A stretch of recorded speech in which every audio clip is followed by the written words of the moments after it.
Now this is a new AutoCAD I've just installed, and the tools are not arranged the way I want it. So I'm going to type here ribbon, and I will look for ribbon close. Okay, now I can click on this icon and click on show menu bar. Okay, then I click on this tool and I follow the toolbar AutoCAD. Then I bring in draw.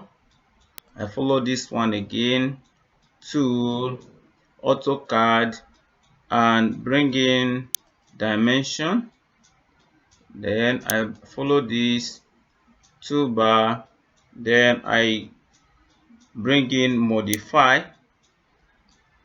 Okay, now this is AutoCAD Classic Workspace.